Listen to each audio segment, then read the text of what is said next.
stabilization of this building, and in hopes and anticipation for rehabilitation, renovation, if not demolition and rebuild. So it's not without our hope and anticipation of economic development for this building. Behind me are the teams that work so diligently to make sure that everything that can be done is done in preparation for the stabilization, especially prior to Super Bowl. As we all know, that is an imminent danger at any different time, and we've seen things fall multiple occasions. As a result, we've worked with the council, and Council President Morrell has joined us as well, and he'll have certainly the microphone right after me, to hire a contractor to stabilize and evaluate and determine, and then in short order work to stabilize the building prior to Super Bowl. I have them to my left. It's Remesant and Rick and Terry are here. They flew in last night because our goal and our purpose, I was hoping to have this on Plaza Tower so that they could start the work. Unfortunately, ownership has filed a TRO. We are now in a situation where it is being heard, I believe, next Thursday. I have copies of the TRO. And really the purpose of this press conference is to, one, express the frustration the city has when we have everything lined up and try and anticipate to do the right thing and protect the public.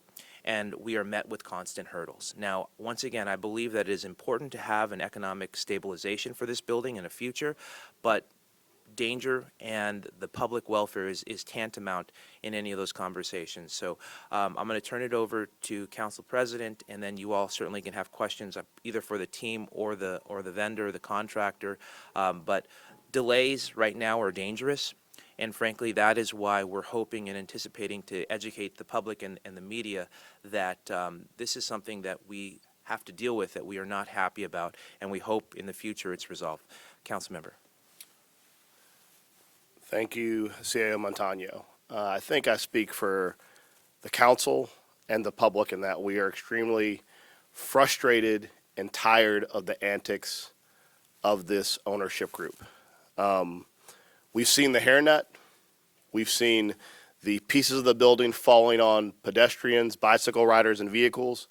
And at every instance where the city tries to have some kind of accountability with the ownership group, it has fallen on deaf ears. As we speak today, even as we try to secure this building, you have major thoroughfares that are blocked and unusable by the public because there is no urgency from this ownership group to take care of their own building. We're done. And it is increasingly frustrating and maddening that at every turn when the city tries to do the right thing, that economic interest and economic value of an owner group seems to outweigh public safety. I fully support the administration. The council passed unanimously the plan to safely secure the building, to get a full evaluation of how dangerous it might be, and to potentially, additionally, if necessary, demolish it. It is not sufficient for the ownership group to keep saying, hold off a little longer, we're going to sell it. I think with pieces of the building falling off on a regular interval, with the fact that this building's been on the market for years, the likelihood that it will ever be sold is a pipe dream. The city can no longer afford to wait for this ownership group to get their act together. It's time for us to do what is necessary to make it safe. Mr. Davis has done his work. Code enforcement, safety and permits, they have done the work, and we have been in front of this judge on numerous occasions. And to date, I want to make everyone aware, even as those streets are closed, we can't even get the ownership group to pay for that. We're all done. This is going to play out in court, but our posture as a city is now no longer to take anything that this ownership group does with any full faith and credit. This is probably going to be a war, and we're in for the long haul. Thank you. We're open for questions. Terry, just short and sweet. Mr. Montano, given the urgency that the councilman spoke of, is there any way that the hearing could have been held sooner, like Monday? Or, there have been times when judges have issued TROs over the weekend. Thank you. The short answer is we were made aware of the TRO late last night.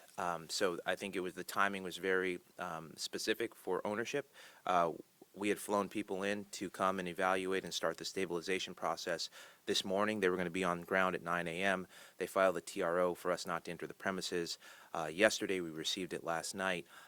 Judge Medley, I believe, is the one that signed the TRO and scheduled the meeting for Thursday of next week. Now, I'm not going to try to pretend lawyer on how you advance or accelerate that, but the sooner the better, certainly for us to address that, would be in our best interest, at least the city's best interest. Once again, I think delay is dangerous at this point. And could we hear from the contractor on what you are immediately ready to do? Sure. You know, if things play out in your favor in court? Sure, Rick or Terry, feel free. Yes, under Gilbert. Identify yourself, please, at the mic. My name is Rick Hall, Renaissance Incorporated. Our corporate office is out of Indianapolis, Indiana. We flew out here with a team of about 5 other folks who were prepared to perform preliminary inspection to get a feel for what we needed in order to continue and maintain further in-depth inspections.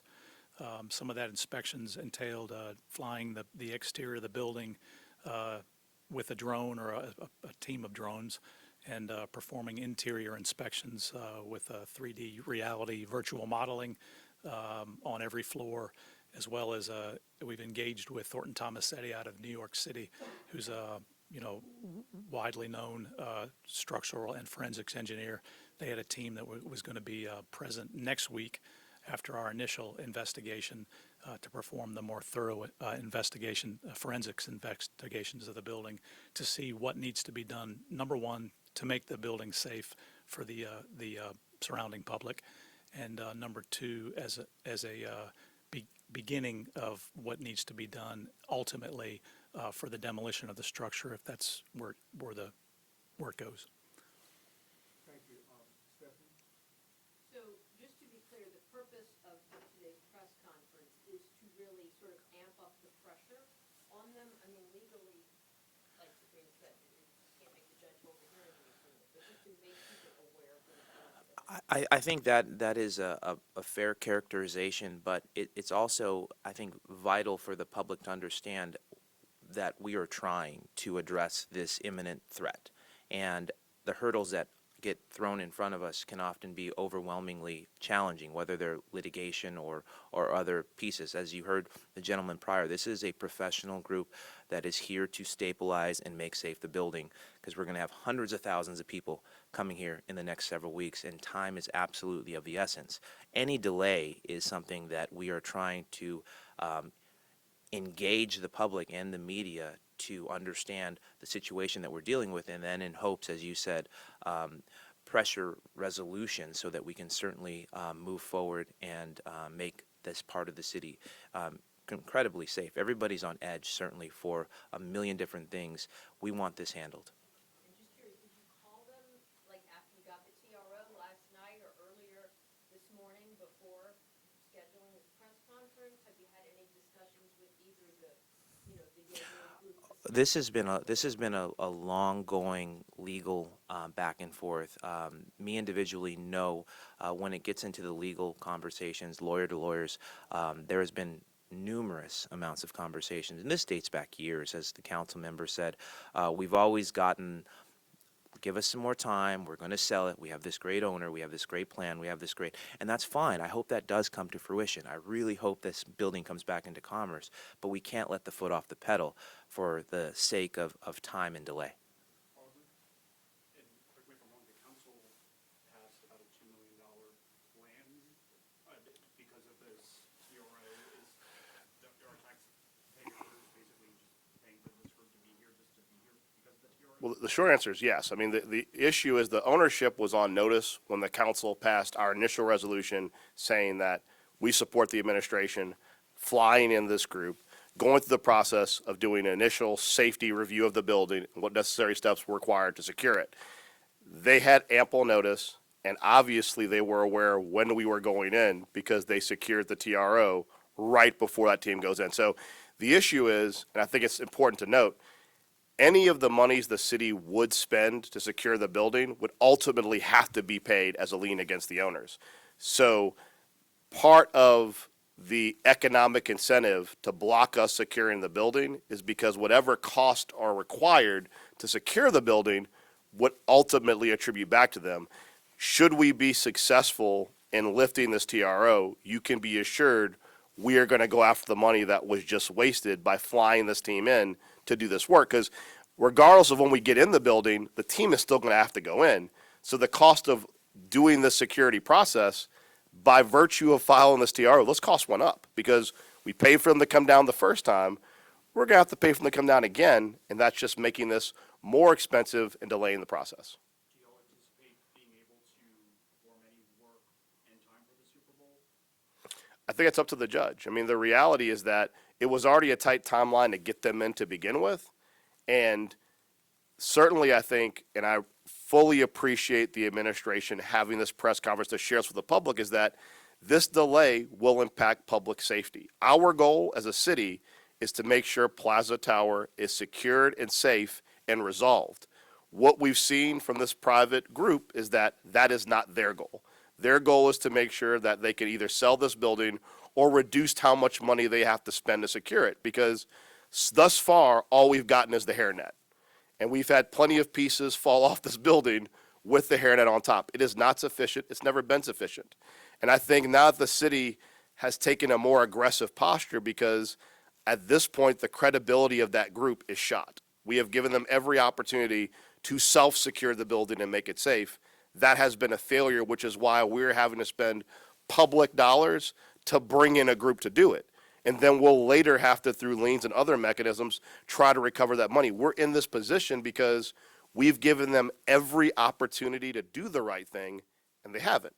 And even today, I would argue, filing this TRO at the last minute, if they were going to file a TRO, they could have filed that after the council passed the resolution. Then we wouldn't have flown these guys down. And that would have spared us some of the cost to resolve this legally. Instead, they waited till the last possible minute after the city had already spent public money to try and resolve the safety issue, and have caused a new obstacle, a new expensive obstacle that is further undermining public confidence this building is safe. How much, since we're talking specifically dollars, how much did it cost to fly the contractors down? And, of the $2 million that I guess was allocated for this? Well, I think the total is 2.7, and the granularity of the flight, I don't know. I wouldn't even try to speculate. But the cost is vital, and it's public dollars. The timing is more what concerns us and the team and the council member. The more delay and the more time, the less time they have to get in, evaluate forensically, and then stabilize, the hardening of some of those marble slabs, potentially, the protections of the surrounding areas, the falling debris, things of that nature. So timing is really what is the most concerning in this situation. Would you say, Mr. Montano, that public safety right now is in jeopardy because of this? I think that I'll be cautious to over predict. I mean, God willing, nothing does happen, but certainly we are concerned enough of this delay that we are going to take as many precautions as we can legally. Remember, we can't be on the premises right now at all, and that's to our detriment and the city's detriment, to ensure that there is safety measures in place. And we hope that this will accelerate the process, that we will then be able to embrace stabilization the way we know and anticipate. So that is the way I think the safest way to answer that. Thank you all for coming, as the, you have one question? Go ahead. Worst case scenario, if we can't stabilize this building come Super Bowl, Is there a plan now? Would you increase the radius around the building, close it off? Yeah, it's hard for me to answer a hypothetical, because this is actually could actually happen. I think that there will absolutely be more and further conversations to how we can better protect the area surrounding potential debris or debris fall. One strong wind, one strong storm. There's a lot of issues that we are obviously thinking about. There are some weak panels that our building inspectors have already identified. So we do know that we will have to do something if we are not able to get this group in to do their work.